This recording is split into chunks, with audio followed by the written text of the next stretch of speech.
নমস্কার, মন্দিরাস ক্রিয়েশনে সকলকে স্বাগত জানাই। আজকের গল্প নিরক্ষর মা। এক মধ্যবিত্ত পরিবারে ছেলে মাধ্যমিক পরীক্ষায় ৯৫% নম্বর পেয়েছে। বাবা মার্কশিট হাতে নিয়ে আনন্দে চেঁচিয়ে বললেন, ওগো শুনছ, পায়েস বানাও, আমি রসগোল্লা আনছি। তোমার ছেলে মাধ্যমিকে ৯৫% নম্বর পেয়েছে। মা রান্নাঘর থেকে প্রায় দৌড়ে এসে বললেন, কি বললে? আমাকে দেখাও।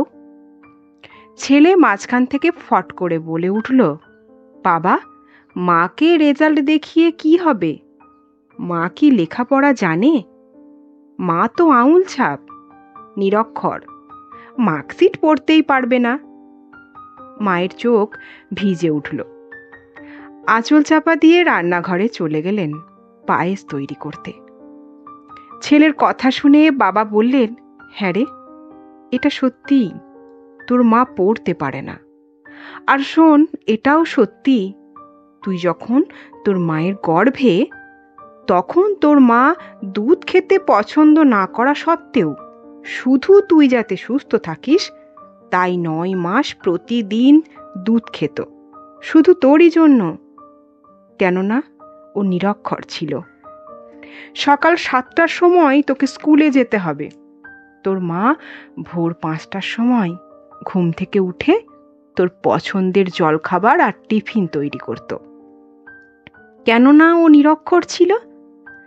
যখন তুই রাতে পড়তে পড়তে ঘুমিয়ে পড়তিস, তখন তোর মা তোর সব বই খাতা গুছিয়ে তোর ব্যাগে সাজিয়ে রেখে নিজে শুতে যেত। কেননা ও নিরক্ষর ছিল। তোকে ভালো জামা কাপড় আর জুতো দেবার জন্য আমাকে জোর করত, আর নিজে ২টো শাড়ি পেয়ে বছর পার করে দিত। কেননা তোর মা নিরক্ষর ছিল। তোর মা ভালো ভালো খাবার বানিয়ে তোকে আমাকে খাইয়ে নিজে যা হোক কিছু খেয়ে নিত।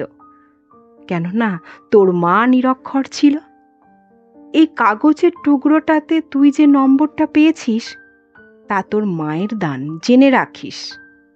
এদিক থেকে ধরতে গেলে তোর মায়ের ডিগ্রি পিএইচডির ওপরে। আর তুই বলছিস নিরক্ষর? তোর মা সবচেয়ে ডিগ্রিধারী শিক্ষক।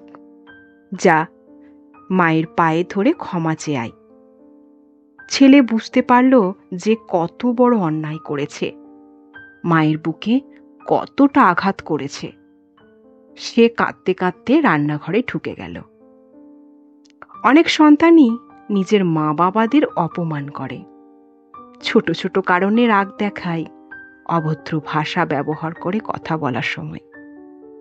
তাদের একবার ভেবে দেখা উচিত, তাদের মা বাবা তাদের জন্য কত কষ্ট সহ্য করে নিজের শখ, ইচ্ছা, আয়ুষী জীবন, অভিলাষ জলাঞ্জলি দিয়ে অবদমন করে। বহু আত্মত্যাগের মধ্যে দিয়ে সন্তানকে মানুষ করে তোলে। সন্তান প্রতিষ্ঠিত হলে তারা যে কতটা খুশি হন। আজকের গল্প এখানেই শেষ হলো।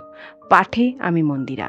আমার গল্প যদি আপনাদের ভালো লাগে, চ্যানেলটিকে একটি লাইক আর সাবস্ক্রাইব করবেন। ধন্যবাদ।